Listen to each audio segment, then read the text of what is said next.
Hey everyone, and welcome back to the Asian Swordsmanship Fencing Theory series. So this is an ongoing series where we explore fencing theory, especially how it applies to Asian swordsmanship. And if you haven't seen part 1 and 2, then please do check them out. And today's part 3, where we're going to talk about distance. So as with everything in this series, and this is how I understand the fencing theory, this is how I use it to teach at my club, and it particularly applies to a two-handed single-edged sword that's about 1 meter in blade length. And that's going to be pretty important today. So if you use a different weapon, if you teach theory differently, if you think I'm wrong, let me know. I want to know. Let me know down in the comments and tell me your point of view. Because that way then I think we can all learn from each other and we can all walk away from this as better fencers, better swordsmen and better instructors at the end of the day. So let's dive right into it. So with regards to distance, how would you explain distance to a complete beginner? And I think that's a very interesting question because most of us as fencers know our distances. But does a beginner know their distances? Usually not. And how are you going to tell them where the distances start, end, and what they can do in the different distances? So that's what we're going to explore today.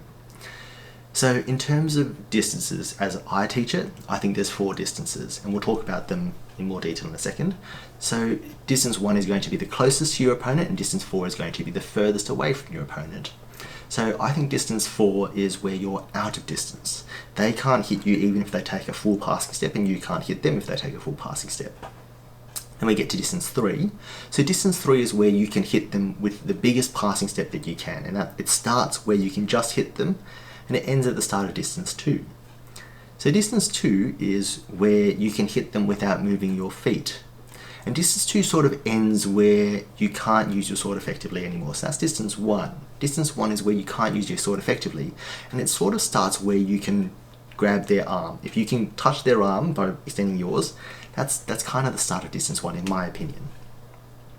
So let's start with distance 4. So distance 4 is where you're out of distance, and I don't actually care what you do in distance 4 because they can't hit you, you can't hit them. But understanding that you can't hit them is very important so that you don't start throwing attacks from this distance. Because if you do, well, you'll come close enough that they can hit you without being able to hit them. And it's a terrible distance to start throwing an attack from.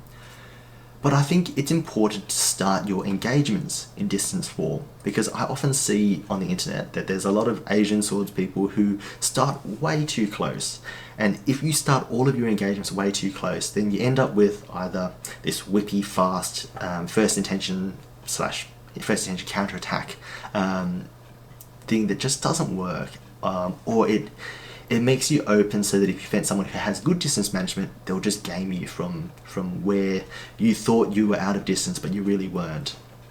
So I think it's really important to start every engagement in distance 4 and then walk in towards each other so that you really build those skills and learn how to cross different distances.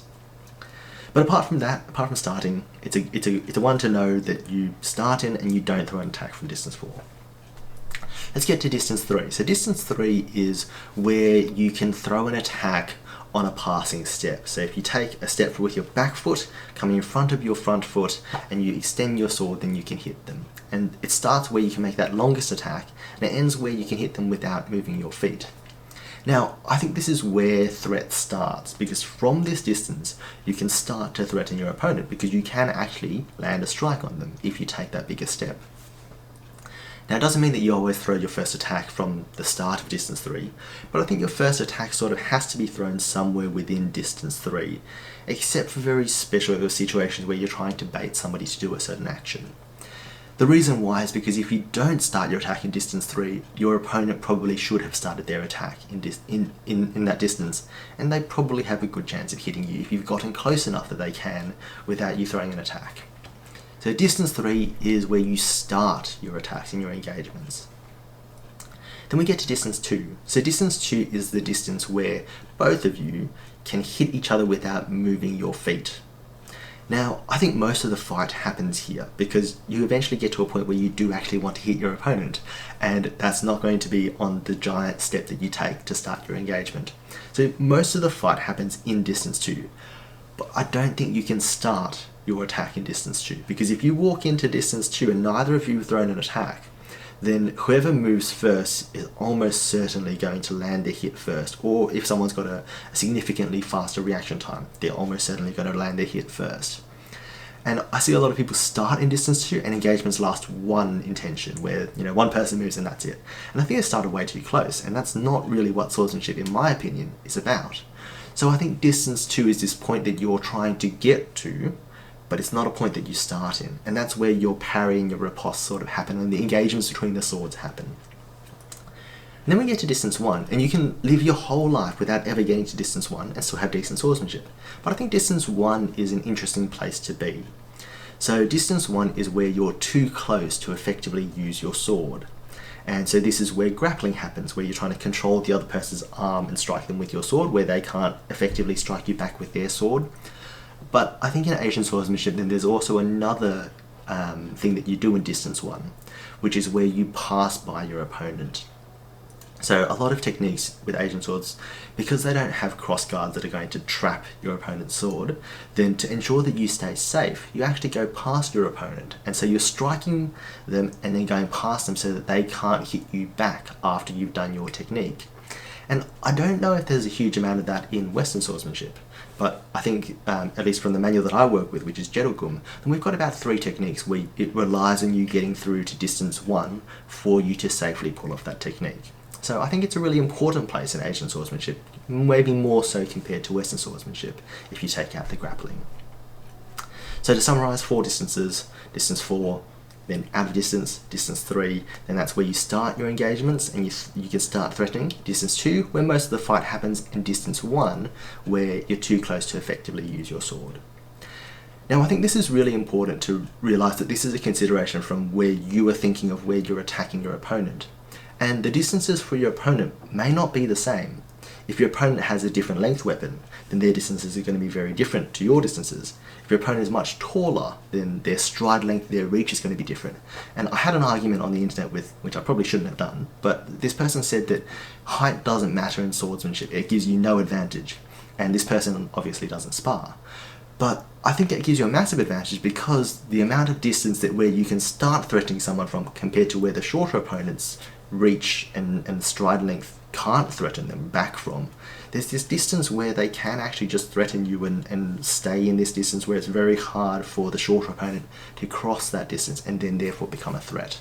So height is an advantage, and I think it's important to be mindful of your opponent's distances as well as your own, and think, do I have an advantage that I should be using, and is there a distance that I should be trying to keep them in?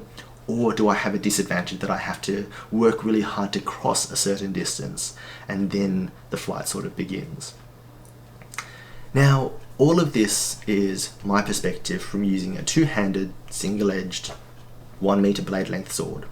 And I think that as the weapons get shorter or get much longer, then the distances and the relationships change. So these 4 distances might not apply anymore. If you take a knife, for example, where your stride length significantly outreaches your weapon length, then distance 1 doesn't really exist, because there's no real distance where you can't effectively use your sword, well, your knife, sorry. And in that case, then I think the distances are completely different, the engagements are completely different. And then take, on the other end, if you're using a massive sword, so a great sword, if you're using like a Sangsuro, which is a 1.8 meter long sword, then distance 1 suddenly becomes massive, because there is a very big range where the sword can't effectively be used to its full potential. And you can't even grapple at that range. So there's a few differences depending on your sword length. And if you do a different sword style, you've got a different length weapon, or if you think I'm just wrong, I really want to know your opinion. Teach me distances as you would teach your students. Let me know down in the comments, because I want to see. I want to know. So that's distance as I see it, and I hope you enjoyed this. And so with that, I'll see you next time.